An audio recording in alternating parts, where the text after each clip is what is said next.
Esto es Opinión 21, el espacio de reflexión y análisis de Capital 21. Aquí se discuten y defienden los temas que ocupan y preocupan a la Ciudad de México. Bienvenidos.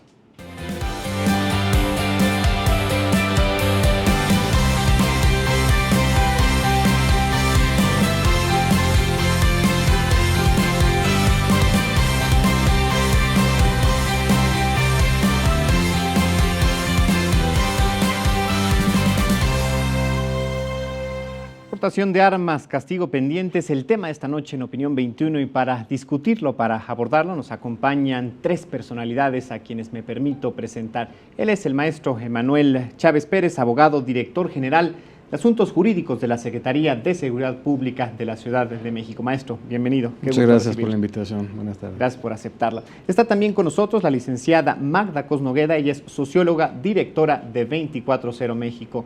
Magda, qué gusto recibirte. Muchísimas gracias por la invitación. Y se encuentra de igual manera con nosotros el maestro Juan Ibarrola Calderón, quien es periodista especializado en las Fuerzas Armadas Mexicanas. Juan, bienvenido nuevamente Un gusto, a Opinión como 21. siempre. Un gusto. Igualmente. ¿Y qué les parece si antes de entrar en conversación vemos la siguiente cápsula? En las últimas 2 décadas, los delitos dolosos por arma de fuego han aumentado en México un 400%. A pesar de ello, su portación no es considerada un delito grave, por lo que de acuerdo con el nuevo sistema de justicia penal, este no amerita prisión como medida cautelar. Según el artículo 160 del Código Penal Federal, a quien porte, fabrique, importe o acopie sin un fin lícito instrumentos que solo pueden ser utilizados para agredir y que no tengan aplicación en actividades laborales o recreativas, se le impondrá prisión de 3 meses a 3 años o de 180 a 360 días multa y decomiso.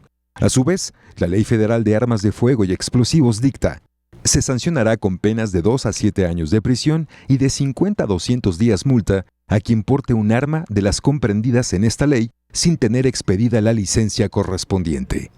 De noviembre de 2014 a junio de 2017, la Procuraduría General de la República consignó a 6.905 personas por portación de armas de uso exclusivo del Ejército. Sin embargo, el 86% quedó libre luego de que los fiscales no pudieran acreditar que se tratara de gente peligrosa que mereciera estar encarcelada. El doctor Miguel Ángel Mancera, jefe de gobierno de la Ciudad de México, el propio gobierno federal, a través de instancias como la PGR y el Sistema Nacional de Seguridad Pública, la Conferencia Nacional de Gobernadores, la Conferencia Nacional de Seguridad Pública Municipal y varias asociaciones civiles encabezan un llamado urgente a concretar una legislación en la materia. Parte de lo que se vive, Magda, te preguntaría para empezar, ¿cuál es la realidad que se vive en las calles de nuestro país en cuanto al tráfico y la portación de armas de fuego? Bueno, pues se ha incrementado notablemente el número de armas que circulan en la calle, pero esto tiene una lógica porque se han incrementado el número de armas que se transfieren legalmente hacia las Fuerzas Armadas de nuestro país.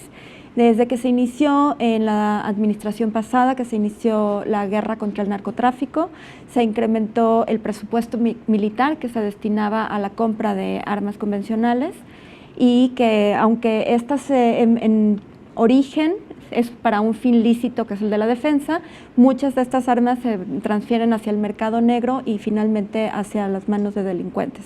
Entonces, durante la administración del expresidente Calderón se sextuplicó el presupuesto de defensa de armas convencionales. Entonces, esto hace que haya muchas más armas disponibles y que finalmente estas armas se transfieran al mercado ilícito. Juan, ¿hay alguna manera de conocer cuál es el número de armas que hay en nuestro país? ¿Es de alguna manera posible cuantificarlo, dimensionarlo? No de las armas ilícitas. Claro, exacto. La Secretaría de la Defensa Nacional, a través de la Dirección de Comercialización de Armas de Fuego, la DECAM, que es la instancia legal para la venta de armas, coincido en que aumentó el número de armas, pero difiero en que esas armas no pueden llegar a otras manos porque son armas registradas. Es decir, la persona que va a atropellar a alguien o que va a cometer un delito no lo va a ir a cometer con su coche, va a robar un coche para ir a cometer un delito. Sucede el mismo caso con el arma. El arma tiene una huella balística, el arma tiene un registro de a quién se le otorga el arma. Todos los mexicanos tenemos derecho a tener un arma en nuestra casa, la Constitución lo prevé, podemos ir a comprarla a la Secretaría de la Defensa nos la vende, pero queda registrada que es nuestra arma. Difícilmente esa arma, porque aparte tiene un costo que no es barato, no es el mismo costo que encuentras en el mercado negro de armas. Ese grupo de armas legales, legalmente registradas en el país, sí hay un registro, ahí está el INAI que nos lo dirá, pero lo terrible es la gran cantidad de armas que entran vía Estados Unidos y que entran vía Centroamérica al país, a la delincuencia organizada.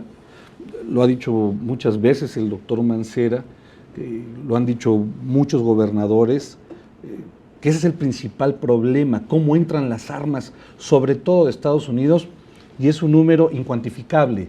Es decir, no sabemos cuántas armas hay, no sabemos el estado de las armas, al rato explicaremos por qué el estado de las armas. Sin embargo, creo que es un problema muy grande esta parte del tráfico ilícito de armas, porque efectivamente mucha gente puede ir a comprar un arma al mercado negro y ahí sí no podemos seguirla, o sea, no sabe el Estado mexicano cómo seguir esa ruta de esa arma. Y es terrible, es decir, no hay un control en ese sentido. La gran cantidad de delitos que se cometen, les pongo un ejemplo, una gran cantidad de granadas que se encuentran tiradas en las calles de todo el país y que no explotan porque las compran por kilo, las compran por peso los delincuentes. Son granadas que provienen de Rusia, vienen muchas armas también de Europa del Este, pero que ya están caducas. Y sin embargo la delincuencia lo que hace es comprarlas, no hay un adiestramiento por parte de la delincuencia hacia sus huestes, y es por eso que tenemos ese tipo de enfrentamientos a los que se enfrentan todas las fuerzas del orden del país. Alguien habla de una fuerza desmedida o de una capacidad de fuego terrible por parte de la delincuencia. Bueno, la capacidad de fuego la tienen, lo certero no es, a diferencia de lo que sí pueden tener las fuerzas del orden. Sin embargo, creo que la parte importante es frenar esa entrada ilícita de armas. Esa es la que está afectando al país. Esa es la que es urgente revisar y frenar en la medida de lo que se pueda. Ya lo dijo hasta el propio presidente en esta famosa llamada con Donald Trump. Pues paren esa parte de la entrada de armas, ¿no? Que es un gran negocio. Ojo, esto es importante, es un gran negocio para los grupos delictivos en este país el ingreso de armas ilegales. Desde luego. Maestro, hay un estudio del Instituto de Investigaciones Jurídicas de la UNAM, concretamente de Ernesto Villanueva, que habla quizás de 300 armas no registradas por cada una de las que sí lo está. En esta desproporción, vamos a decirlo así, ¿cuál es el riesgo que se corre si es que esta cifra pudiéramos tomarla como cierta ante el desconocimiento de este mercado negro del que hemos hablado ya? Claro, efectivamente, como ya lo mencionaron, esta desproporcionalidad en cuanto al ingreso de armas que no están registradas es un riesgo efectivamente muy latente aquí en la Ciudad de México, sobre todo porque también en la comisión de hechos delictivos, la gran mayoría, y hablando de delitos patrimoniales, principalmente el robo, es cometido por medio de estas armas de fuego. En esa tesitura, aparte de lo que comentan los panelistas, sí, desde luego, como un primer paso sería el regular este ingreso de armas, lo que ya está regulado, desde luego, también darle seguimiento, dónde terminan estas armas de fuego, no nada más es adquirirlas o hacer los trámites ante la Sedena, sino ver qué pasa con la vida del arma. Por otro lado, también es importante comentar lo que también ha sido muy debatible en cuanto al nuevo sistema de justicia penal, que cuando se comete un evento delictivo o simplemente el hecho de portar ilegalmente estas armas de uso exclusivo del Ejército o Fuerzas Armadas, como está redactada nuestra normatividad, específicamente el Código Nacional de Procedimientos Penales, permite al juzgador el obtener el imputado una libertad. En este sentido, se ha impulsado por parte del gobierno de la ciudad en diversas conferencias de gobernadores, de secretarios de Seguridad Pública, el hecho de que se pueda regular esta normatividad. La cuestión es únicamente poder determinar en estos casos que prevé la Ley Federal de Armas de Fuego y Explosivos, en su artículo 83, donde pueda determinar que ciertos supuestos, ciertas hipótesis, como es la fracción segunda y tercera, puedan ser sometidas o reguladas en el Código Nacional como delitos, además de graves, que puedan conllevar a una medida cautelar de prisión preventiva oficiosa. Esto con la finalidad, como la propia denominación jurídica lo señala, que durante la secuela procedimental pueda el imputado estar bajo esta medida cautelar, que reitero es preventiva, no es definitiva, durante se continúa con las etapas correspondientes. Esto nos va a permitir o va a garantizar y va a crear, consideramos, certeza jurídica, pero también certeza para la seguridad de las personas. Me refiero a las víctimas, a los denunciantes, a los testigos, que es complicado también y es necesario incrementar la figura de la denuncia. Eso por una parte, y por la otra, una vez que denuncia, se van o se llevan la gran sorpresa de que, pues bueno, días después u horas después de que fue detenida la persona imputada de este delito, o que lo cometió con estos medios usando armas, pues sale, ¿no?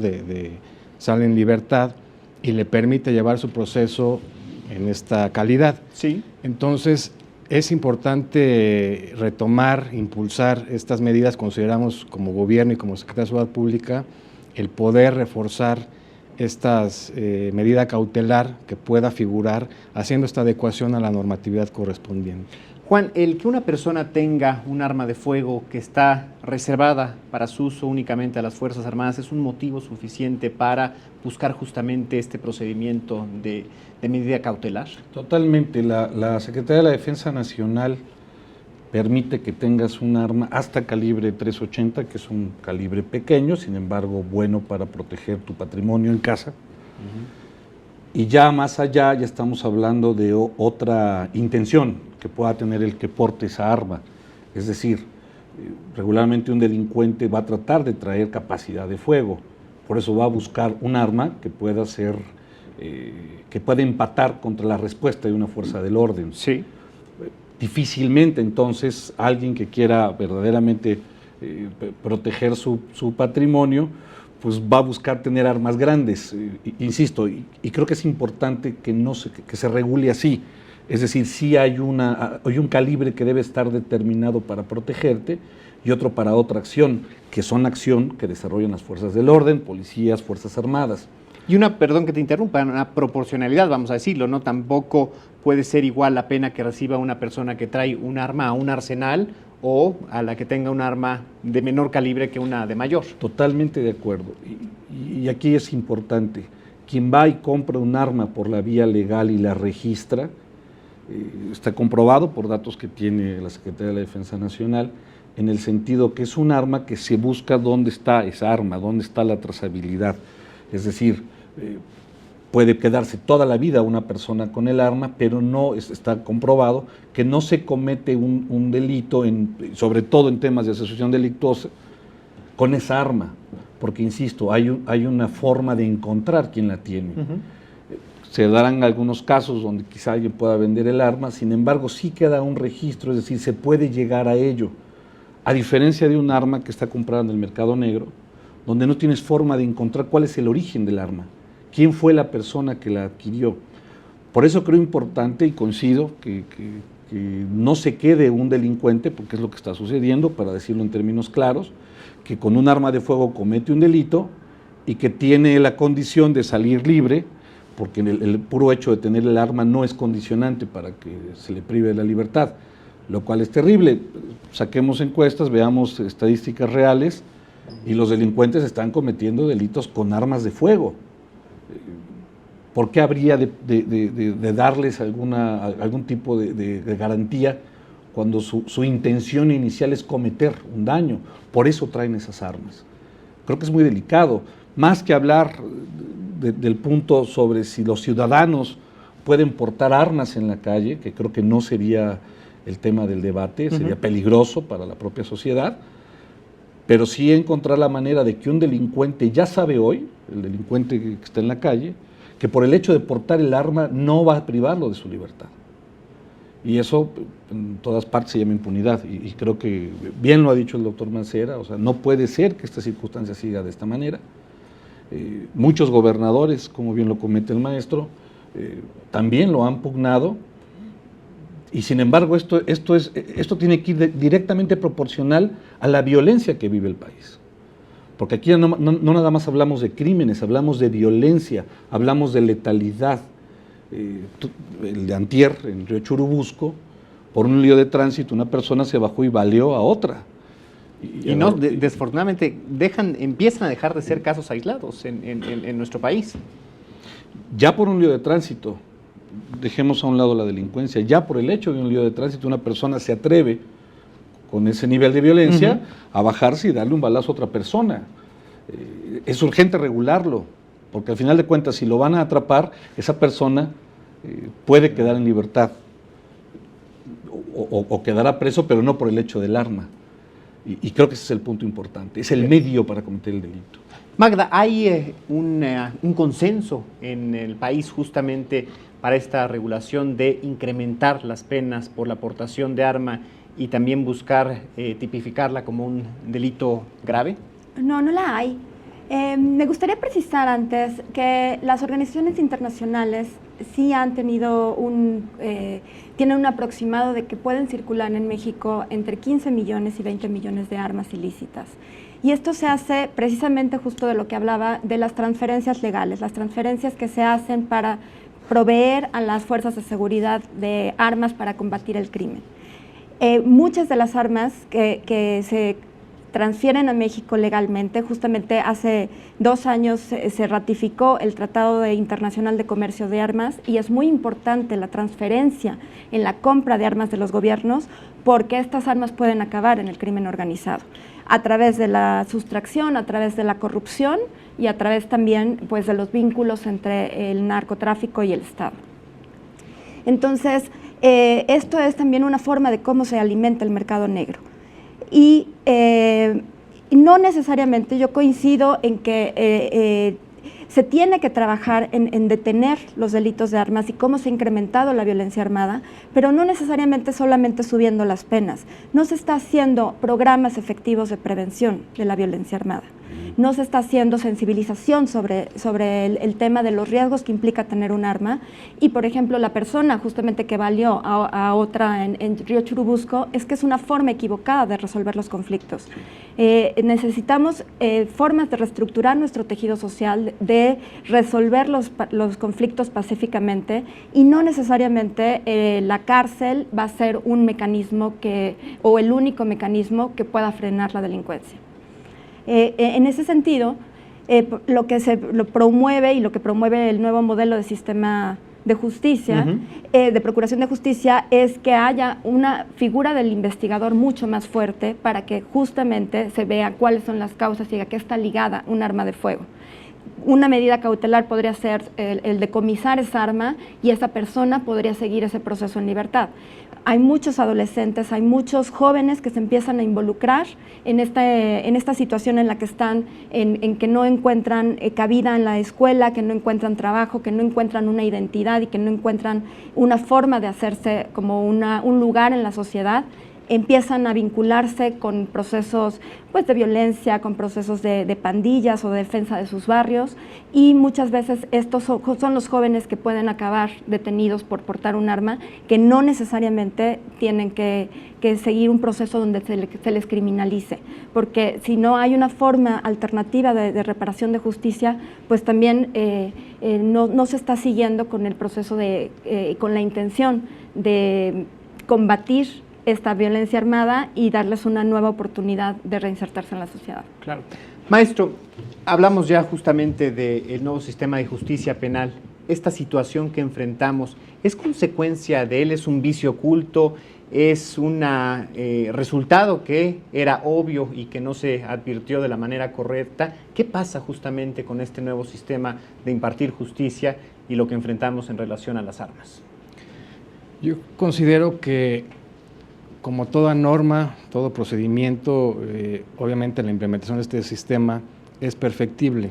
En ese entendido, conforme se va llevando a la práctica, recordemos la temporada que apenas se implementó en la ciudad, es muy corto, a diferencia de otros países donde llevan ya bastantes años y que desde luego han tenido que sufrir diversas modificaciones, reformas, para efecto de tener un procedimiento más acorde a la realidad.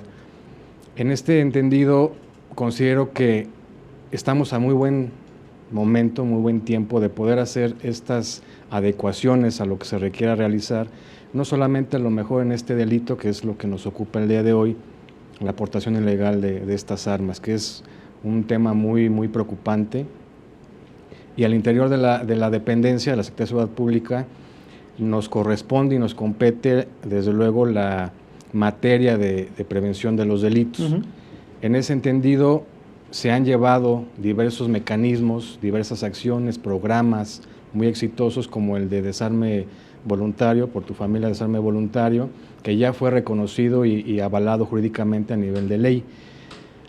Esto ha permitido que la ciudadanía, de manera voluntaria y desde luego sabiendo los riesgos que implica el poseer este tipo de armamento, pues bueno, además de darle certeza jurídica de que no van a ser detenidos, se les permite por ciertos mecanismos en los cuales interviene diversas dependencias del gobierno de la ciudad, entregan de manera voluntaria los mismos.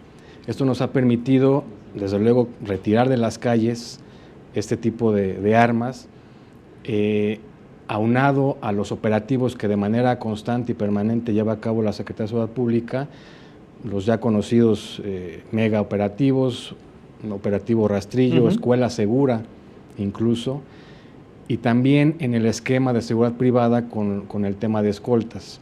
Se hacen revisiones aleatorias en diversos puntos con la finalidad de prevenir este tipo de conductas. Se ha logrado en este año detener a más de 500 personas puestas a disposición en este rubro federal de portación ilegal de armas de fuego, y a su vez se han recuperado y puesto a disposición aproximadamente 700 armas, también a disposición de la autoridad federal. Entonces estamos hablando de un número importante, y además de esto vienen realizando diversas acciones la Secretaría, como el hecho de realizar sociodramas que presentan la realidad de lo que implica el poseer o portar, en este caso, un arma. Todo lo que implica las consecuencias legales, no nada más para la persona que lo posee, sino lo que lleva a la familia detrás también, el tener un familiar, ¿no?, preso o interno. Esto con la finalidad de concientizar a la ciudadanía. Desde luego, esto aunado a los diversos programas que lleva exitosamente la dependencia del gobierno de la ciudad de manera interinstitucional, ha permitido también disminuir y recuperar esta tranquilidad a la ciudadanía, pero sí hace falta el apoyo de diversas autoridades, en este caso el ámbito federal. Coincido con lo que Magda comentaba, pero también es importante que en ciertos casos, o como ya lo comentaban, ciertas armas, cierto calibraje, pues sea un poco más atendible en cuanto a los grados de punibilidad. Y además, efectivamente, las penas no consideramos que son el remedio inmediato, pero sí, además de ello, va a permitir concientizar un poco más al delincuente, a las asociaciones delictivas. Y bueno, aunado a eso, la medida cautelar que estamos impulsando de la prisión preventiva oficiosa, considero que también en lo que se lleva a cabo la implementación de este sistema de justicia penal y las diversas etapas que lo contemplan, va a permitir a la ciudadanía, y en este caso a las víctimas o denunciantes y testigos, estar un poco más tranquilos, y sobre todo le va a permitir también al sistema poder hacer de mejor manera su trabajo. Magda, antes de irnos a un corte, permítanme, aguántenme en cabina que me están presionando para hacerlo, pero quisiera preguntarte, a partir justamente del comentario que ha hecho el maestro, ¿cuál es el riesgo que corre una persona una familia porque se tenga un arma de manera cercana? Es decir, ¿cuál es el riesgo que corremos en lo individual y en lo social justamente con esto? Bueno, hace falta que hagamos este tipo de estudios en México, pero lo que se ha logrado, los estudios que se han hecho en Estados Unidos indican que tienes 42 veces más probabilidades de matar a alguien conocido de la familia que en defensa propia. Bien. Que hay en los hogares donde hay adolescentes se incrementa 16 veces la probabilidad de suicidio. En general, hay 500 veces más probabilidades de morir a consecuencia de violencia familiar si eres mujer y tu pareja tiene un arma de fuego. Entonces, las armas de fuego en los hogares ponen a las personas en un riesgo inminente de ser víctimas de sus propias armas. Y también algo que es muy relevante es que existe este mito del arma en manos de un buen hombre, ¿no? Uh-huh. Que va a cuidar y va a proteger y la va a utilizar para defender. Esto no necesariamente es cierto porque los ciudadanos comunes no estamos en entrenamiento constante para defendernos ni para hacer frente a alguien de la delincuencia ni a alguien del crimen organizado. Entonces no es cierto que cualquier ciudadano pueda defender ni su patrimonio ni su familia al tener un arma de fuego. Creo que existe este mito de que el arma es un mecanismo de defensa cuando pone en riesgo a toda la propia círculo familiar y a la gente más inmediata. Pues bueno, con esta reflexión permítanos hacer un corte, lo invitamos a sumarse a esta conversación, apenas inicia, ya sabe, puede hacerlo a través de las redes sociales, si es por Twitter en @capital_21, utilizando el hashtag Opinión21 y también puede llamarnos a través del número telefónico que aparece en estos momentos en su pantalla. Queremos saber qué opina sobre el tema. Volvemos.